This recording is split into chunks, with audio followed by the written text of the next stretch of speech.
FreeMMOStation.com. Hey everybody, welcome to the station. I'm Skylant Shore, and this is going to be my first impression on Dungeon Defenders 2. So, ladies and gentlemen, what's different about Dungeon Defenders 2 than Dungeon Defenders 1? Well, right off the bat, it's free to play, guys. It's going to be free.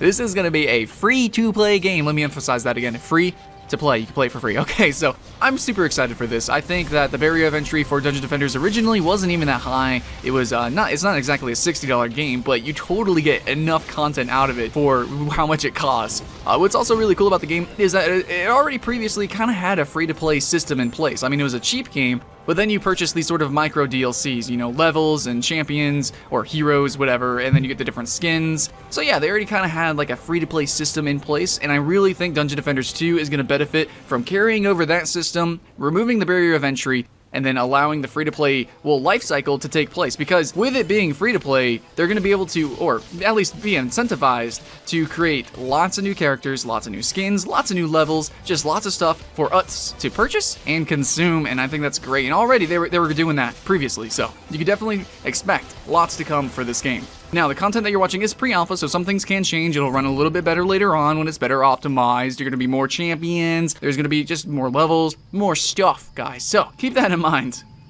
For pre-alpha, this game's running better than like any other pre-alpha or alpha or even some betas that I've played. So I'm pretty excited. I'm pretty stoked to see what comes from this game now. The art styles, the design, everything. It looks so good. And already, but previously, it was kind of original, the way the game looked. This now looks even more original. It's a little bit more cartoon, a little bit more comical, but it actually looks really, really nice. Absolutely beautiful, vibrant, colors everywhere. It just looks really good.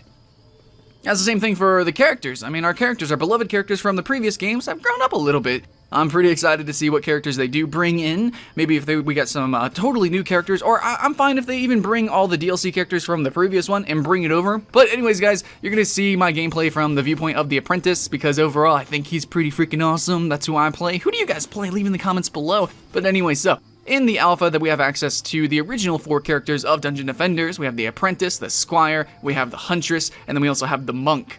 So, what does it mean to actually have a different character? Oh, well, this game, the different characters has entirely different abilities. So, the Mage can cause a tornado, he has a giant AoE explosion, and then he also has like these homing, wispy, arcane volley kind of things that he can do. Everyone has different abilities, but what's also super cool and really pronounced in this game is that everybody has different buildings. So the Huntress lays down traps. Monsters walk over them, they explode, they end up being destroyed. The Monk has auras, which is kind of similar, but more of like a magic-based kind of thing going on. The Squire has physical turrets, he has ballistas, cannons, he has giant walls that he can use, and mainly he's about running around and slicing and dicing. And then, of course, my favorite, the Apprentice, he has these elemental turrets. They all have sort of like different CC abilities, kind of inlaid with them. They can be destroyed, they're very easily destroyed, and basically, before, he was all about defending his turrets. But what I like about number 2 is that you can actually choose different playstyles, even more dramatic than previously. So now, if I want to be a mage that just runs around like a monk and slicing and dicing things up, except, you know, with magic and explosions and stuff, I can do that. I can actually specialize to do that. Or, in this game, I can actually specialize in specific turrets, in specific sort of building scenarios, different mappings that I can use. So if I want to have all fire turrets and just spam fire turrets, that's something I can actually do. And I would assume that it's the same for all characters, though maybe more pronounced a little bit than others, and some. For the most part, I believe that every character is a little bit more flexible than in the previous games, so get excited for that. I can say, though, that at least every character is at least a little bit more fun in number 2. And, you know, I could probably say that for every mechanic. Every mechanic is pretty much brought over from number 1 into number 2, and I just think it's done a little bit more better, really. It's more polished, even though it's a pre-alpha. It looks better, and it's playing better, and overall, I'm having a bit more fun. Now, Dungeon Defenders is still a great game, totally worth purchasing even right now, because the amount of content in it, especially considering the DLC, it's still a lot of fun. Now, features that I want to see in this game. Well, I want them to continue to make lots of characters. I want them to bring pretty much all the DLC previously, at least the characters. I want to bring that over. I want to see the Summoner. I want to see that Portal Girl. I just want to see all those characters, and then I want to see a lot more. Also, when we go into the tavern, we can see some of the shops that are going to be open, and we can see that they are going to have a lot of really fun and silly skins, and of course, it being free to play, that's probably going to be where they're making a lot of their money. Let's hope that they don't focus entirely on the skins. Now, I think skins are cool, but I'd really like a lot of the DLC I still want it to be kind of like expansion packs. I want to be able to buy entire new levels. I want to be able to go on entire adventures. And I would love it if they add PvP. Like different kind of game modes, different levels that incentivize PvP. I don't know. They could do a lot with it being free to play. So as long as we are playing the game and purchasing it, buying items, as long as we're consuming the game, they're going to be incentivized to bring new things into the table. And hopefully, I want to see some PvP. So that's it.